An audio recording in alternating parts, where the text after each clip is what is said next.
As MULN prepares for a bigger fall as per recent price action, what is the future of the stock and should you be buying? Keep watching as we go through recent news as well as my chart analysis and price prediction. But before we do that, subscribe to our channel Stox 101 for regular stock market updates. Going back in time, Hindenburg Research published a hit piece around March this year which fueled the big fall, but the reasons that supported their argument have all now vanished as Mullen strengthens its fundamentals. Between this list of reasons was the F500 issue, which is still a problem, but Michery did say that he'll announce a lot of stuff soon. Hindenburg had also said that their job postings are close to none, but now they're hiring 10 plus people every month, so that has changed too. It's important to note that all the good news such as deals and acquisitions came after this hit piece, and in our opinion, once Mullen gets even a single car out there, the stock will skyrocket because it's a strong company on paper. With all that in mind, let's analyze the charts. So as you guys can see right here, we're now in the 1-day chart for MULN as usual, and first we'll analyze the 1-day chart, then the 1-hour chart, and to end it off we'll get the 5-minute chart. But right off the bat, you can see that I was right about MULN, and the stock is down to the 23-cent range. I already gave you guys my analysis in the previous video, and I told you that the stock would end the day around 26 cents, which it did at 25.75 cents. And then I already told you that once we get back into that range, we'll probably fall below the 25-cent range.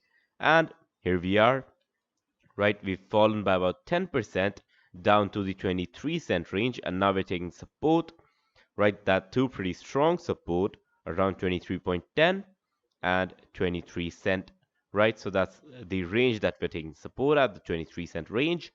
And where's the stock headed next, if you ask me? Well, I do think that the stock's bottom is close by, right? It will either be around $22 or 20, why did I say dollars? I'm sorry for that. It's cents, 20 cents or 22 cents, right? Or if we go, let's say that, over here we continue this bearish trend that we formed and we continue to make lower highs and lower lows, then we'll probably get into the range around 18 cents, and 18 cents should be a pretty strong resistance and or rather support, I'm sorry for that, and it would be pretty hard for the sellers to break that. And under that, of course, we have 15 cents, and I honestly don't think, or at least I don't see the stock ever falling below the 15-cent range, and I mean ever, right? Of course, in a scenario that, let's say, the world is about to end, then sure, maybe the stock will fall, but still, in no way or sense or fashion, I believe that MULN will fall below the 15-cent range. Sure, it might get there, right? It might hit the level and then rebound, but I don't see it falling below that. Now, coming back to the future, right? Of course, we all know that we're in a better state right now, and there are two things that can happen right now, all right? So first up, let's see.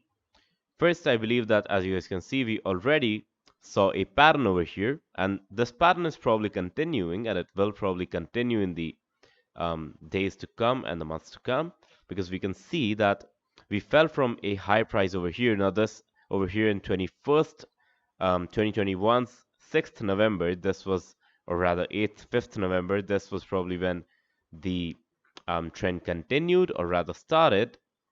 And of course, we can see that we fell down, right? We got some recovery over here after falling down. Then we got another bear trend, got another recovery, another bear trend, another recovery, and of course another bear trend, another recovery, bear trend, recovery, bear trend, recovery. And now if we look at the current state of the stock, where is it? Let me get there. Yep, here we are. So if we look at the current state, I believe that this pattern might continue unless and until David Michery does something about it, right? And what is the little something that's needed to push the stock out of this short selling loophole? Well, it's really simple, and it's just 3 words.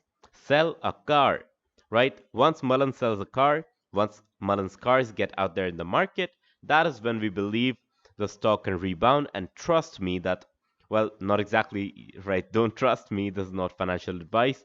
But I personally strongly believe that once Mullen puts out a car in the market, the stock is going to rocket, right? It's gonna climb like a rocket. It will probably touch $1, $2, $5, right? Probably not more than $5 because I don't see this company being valued at like, around the likes of Neo and Rivian at the current moment. But surely that they would probably come as well. And if the stock takes the same valuation as Rivian, which is I guess 30 or 20 billion dollars or something like that, then I believe that we can get like at least 100x or 200x growth from over here. But then again, it's what I believe, right? It's not what's gonna happen. So again, no financial advice, but this is, I believe that this is definitely worth the risk, right? So if we were to consider the fact that you would lose all of your money in the stock, it would still be a good risk to take if we look at the upside where we can get a 50 or a 100x return, right? But then again, it's only for investors who want to, risk their money, who want to go for high risk stocks, and they won't even mind if all of that money just goes to waste or, vanishes into thin air. And that's probably the type of people that should buy MULN. Then again, we all know that the company is not a bad company in itself, but it's just because of some problems that have been caused. Number one, by of course the Hindenburg report that we discussed, right? FUD was spread all over the place, and just short sellers were really enjoying. And ever since then, institutional investors have been trying their best to keep the stock at a low price by spreading more and more FUD. But at the same time, they forgot that once the company actually sells a car, they'll probably have to regret their decision of shorting the stock, right? That's why we can see that a lot of other institutions are buying up the stock, right? A lot might be selling, but a lot are buying as well. So that should probably cancel out in the near future. And with other companies like JP Morgan and Morgan Stanley buying, right? That's pretty strong institutional support. But anyways, I believe that there is nothing much left to analyze in the 1 day chart, so we'll quickly have to jump on into the 1 hour chart. So now that we're in the 1 hour chart for MULN, we can see that we already got some signs of this gap down yesterday, right? We can see that we got a pin bar pointing to the negative side, and another one over here. We made somewhat of a double top over here, right? Not exactly a double top, around 0.2575 dollars, right? So that's 25 and 75. And then of course 26 cents, those are important resistance levels. And then we can see that the stock has now fallen to 23.16 cents and it's falling even further. Once we break the 23.10 support, then we'll probably most likely break the 23 support as well. Once that is done, will we reach 22 cents today? In my opinion, probably not. We might take a rebound around 22.75 and then come back to this price range. We'll probably end the day off in this candle itself, right? Or even if not, we'll probably end it in a slight recovery from this, right? But I don't see the stock ending the day off at a 10% in the red, right? With that, of course, we can see that if we look at the long-term trend, it's bearish, right? This was pretty much predicted because we can see that we already got a gap up over here, which was a bit out of place, a bit out of valuation. So, we gotta pay for it somehow. And of course, with deteriorating market conditions, right, we can see that some stocks, some indexes, Alibaba, Google, Lucid, whereas Neo, and Tesla is up, but most EV stocks are probably performing in the negative. And with that, of course, I don't think there's much left to analyze the 1 hour chart. So let's quickly jump on into the real detail, which is the 5-minute chart. So now that we're in the 5-minute chart, we can see that after getting a gap down, we got another red selling candle, right? We did see some recovery, but at the same point, we can see that we got a lot of selling pressure. So that kind of pushed the stock down, and it indicates that, sellers are still strong and they're trying to push the stock all the way down. We did make a lower low at exactly 23 cents, and now we're kind of stuck in this range of 23.33 cents and 23 cents. So if you ask me what's going to happen, in my opinion, as I already told you, we will go down, right? We'll probably break 23 cents, if not today, then tomorrow. But at the same time, we can see that we got a lot of negative signs, right? The spin bar, again, selling pressure, and this seems to be a bit of a reversal pattern over here, but it might just get resisted over here again. And if we do, it's not necessarily a bad scenario because we will fall eventually, but I believe that this 23 cent range in itself is a pretty good range to buy the stock in. And even considering the upside, right? Even if the stock gets to just $2.3, which is a very reasonable price, then itself the stock would have given you guys 10x returns. Not financial advice, but again, will we recover over here?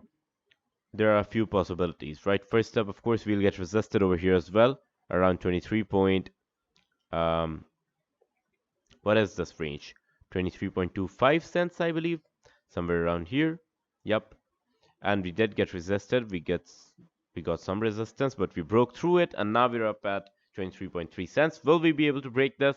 We'll look at that later. First up, let's quickly see what exactly happened in the closing hours of last day's market. We can see that we got a negative reversal trend over here, right?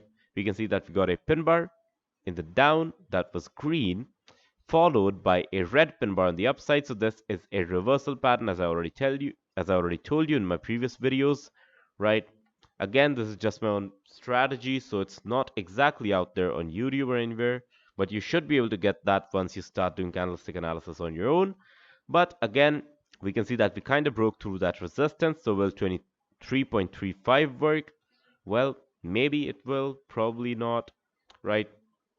Now, there are two things that can happen over here. Of course, this might be just a small breather from the pullback that we're about to get, or this actually might be a reversal, and 23 cents might be the bottom for today. As I already told you, we might get a slight green candle today, or we'll probably end it in this range, right? I don't see a stock falling below 22 cents today, right? It will fall below 23 cents, but it probably won't fall below 22 cents. So with that, right, you all know that, as I already told you in my previous videos, I tell you this in every single video, that I am bullish on MULN in the long term. I'm not a hater of the stock or the company, right? I do believe that it's a good company in just need of some repairs, I believe, right? So once those repairs are done, the stock should be able to go up. And of course, with that, remember that this definitely was not financial advice, and you should always do your own research before you trade. If, however, you enjoyed my analysis, be sure to hit the like button. If you did not enjoy it, be sure to hit the dislike button. You can subscribe to our channel Stox 101 for more such videos. And as always, I will see you guys in the next one.